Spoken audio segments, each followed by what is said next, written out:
Good morning to everyone. Now we will continue the chapter 6, My Childhood. This is the last lecture of the lesson. Previous video में बताया था कि जो अब्दुल कलाम जी हैं उनके जो विज्ञान के टीचर थे शिव सुब्रमण्य अय्यर एक बहुत ही ज़्यादा स्ट्रिक्ट ब्राह्मण थे और उनकी पत्नी भी बहुत ही रूढ़िवादी थी और वह एक प्रकार के विद्रोही व्यक्ति थे, मतलब उनको चेंज बिल्कुल भी पसंद नहीं था। आगे हम उनके बारे में पढ़ते हैं। He did his best to break social barrier so that people from varying background could mingle easily. Mingle means interact with each other, एक दूसरे से मिलना। बताते हैं कि जो उनके टीचर थे उन्होंने सामाजिक बैरियर अवरोधों को तोड़ने के का बहुत प्रयत्न किया ताकि सभी लोग आपस में मिलजुल कर रहें, इंटरेक्ट हो, एक दूसरे से आसानी से मिल सकें। He used to spend hours with me and would say, Kalam I want you to develop so that you are on par with the highly educated people of the big cities। और वो बताते हैं कि वह बहुत ज़्यादा टाइम उनके साथ स्पेंड करते थे अब्दुल कलाम जी के साथ में। एंड वुड से, और उन्होंने ये भी कहा था कि कलाम मैं चाहता हूँ कि तुम बहुत उन्नति करो। अब्दुल कलाम जी को उनके टीचर ने कहा कि तुम बहुत उन्नति करो, बहुत प्रोग्रेस करो, आगे बढ़ो, और ताकि तुम जो बड़े बड़े शहरों में हायर एजुकेशन तुम प्राप्त कर सको और उन लोगों के जैसे बन जाओ, जैसे बिग सिटीज़ में लोग रहते हैं वैसे तुम भी बन जाओ, ऐसा उनके टीचर ने कहा।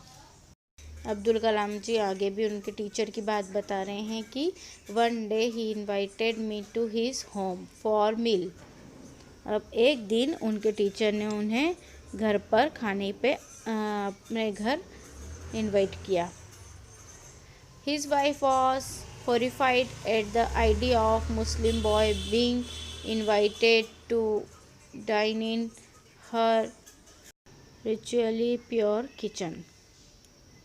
ritually means होता है according to religious custom, विधिवत धर्म के अनुसार। अब क्या होता है कि इस पर मतलब जब उनके टीचर ने उनको इनवाइट करा तो जो टीचर की वाइफ है वो हॉरिफाइड मतलब भयभीत होना, डर गई कि एक मुसलमान लड़के को मैं अपने रसोई घर में जो इतना पवित्र है और वहाँ पर मैं, मतलब वो ब्राह्मण है तो आमंत्रित करेंगे, इनवाइट करेंगे भोजन के लिए, मतलब उसको कुछ अजीब लग रहा था, वो डर रही थी। She refuse to serve me in her kitchen. उनकी वाइफ ने अब्दुल कलाम जी को खाना परोसने से मना कर दिया। रिफ्यूज मतलब मना करना। अब Shiv Subramaniam Iyer was not perturbed मतलब अपसेट होना, परेशान होना। Nor did he get angry with his wife. अब जो उनके टीचर थे ना तो वह अपसेट हुए और न ही अपनी वाइफ से गुस्सा हुए। But instead served me with his own hand and sat down beside me to eat his meal. और इसके अलावा वो तो क्या हुआ कि मुझे खाना सर्व करा और मेरे साथ ही मेरे पास में ही अपना खाना लेकर बैठ गए। His wife watched us from behind the kitchen door. जब हम खाना खा रहे थे तो उनकी वाइफ जो है किचन के डोर से हमें छुप छुप के देख रही थी पीछे से। आई वंडर्ड, मैं आश्चर्य में था, whether she had observe any difference in the way I eat rice, drink water और clean the floor after the meal. मुझे आश्चर्य लग रहा था कि वो मुझे क्या ऑब्ज़र्व कर रही है। क्या मेरा खाना खाने के तरीका उसे अलग लग रहा है? क्या मैं चावल अलग तरीके से खा रहा हूँ, या मैं पानी पीने का जो है वो अलग कर रहा हूँ, पानी अलग तरीके से पी रहा हूँ, या मैं खाना खाने के बाद में जो फर्श साफ़ करते हैं उसमें कुछ अंतर कर रहा हूँ। When I was leaving his house, जब मैं उनके घर से आने लगा, Shiv Subramanya Iyer invited me to join him for dinner again the next weekend. तब उनके टीचर ने उन्हें फिर से डिनर के लिए अगले सप्ताह बुलाया। Observing my hesitation,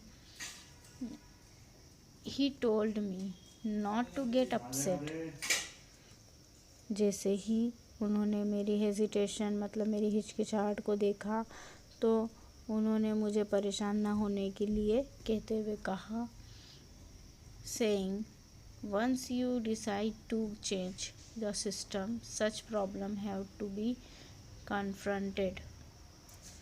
उन्होंने मुझे समझाया कि एक बार जब तुमने समाज को बदलने का निश्चय किया है तो तुम्हारे सामने इस प्रकार की समस्याओं का तो तुम्हें सामना करना ही पड़ेगा, आएगी ही आएगी। When I visited his house the next week, जब मैं उनके घर अगले सप्ताह फिर गया, शिव सुब्रमण्य अय्यर्स वाइफ टुक मी इनसाइड हर किचन। उनकी वाइफ जो है, टीचर की वाइफ, वो मुझे उनके किचन में ले गई and served me food with her on hands, और मुझे खुद अपने हाथों से उन्होंने भोजन सर्व करा। मतलब पहले तो वो कर नहीं रही थी, लेकिन बाद में जब नेक्स्ट टाइम वो आ गए तो उन्होंने खुद ने ही सर्व करा।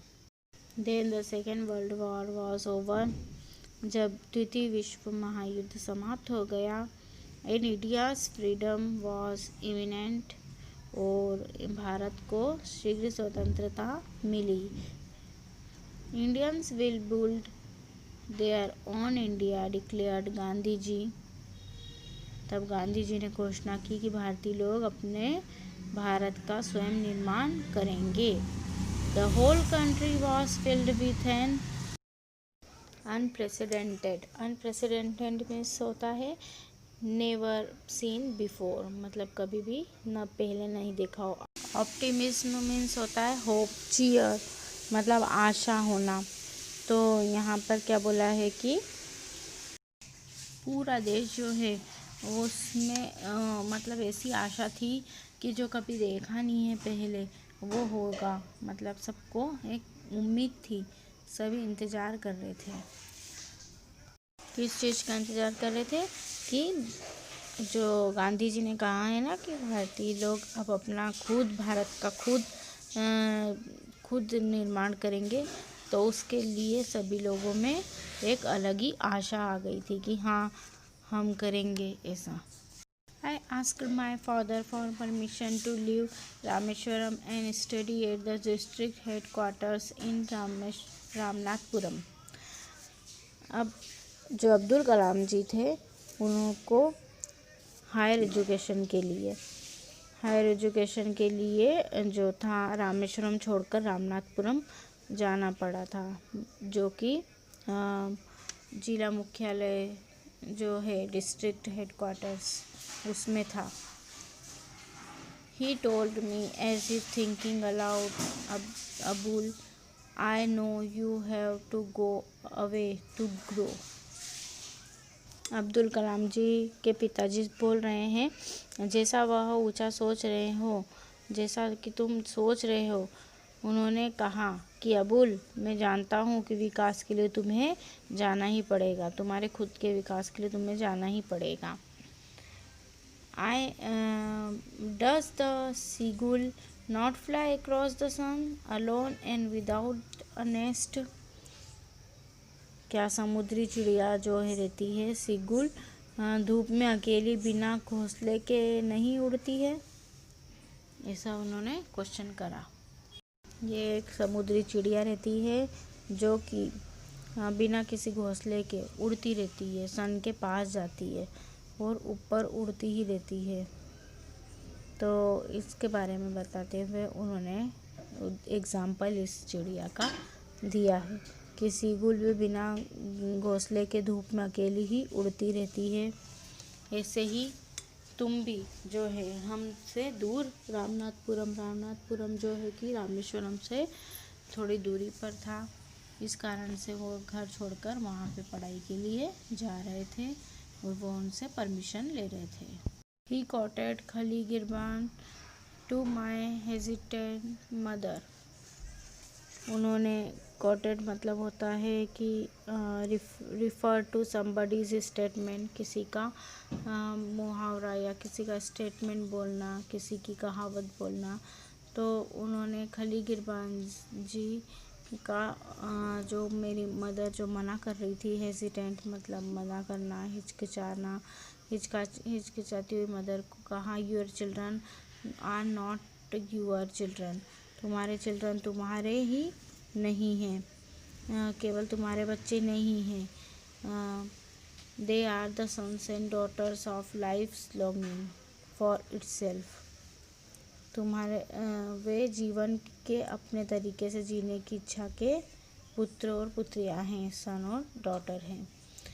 You may give them your love but not your thought. तुम उन्हें प्यार दे सकती हो परंतु अपने विचार नहीं दे सकती। For they have their own thoughts, क्योंकि उनके पास उनके खुद के ही विचार हैं। ऐसा जो है अब्दुल कलाम जी को के पिताजी ने अब्दुल कलाम जी की मदर को कहा। और ये किसका कहावत थी? तो यह एक खली गिरबान जी की कहावत थी। I hope you have enjoyed the chapter. Thank you so much. Take care. Good bye.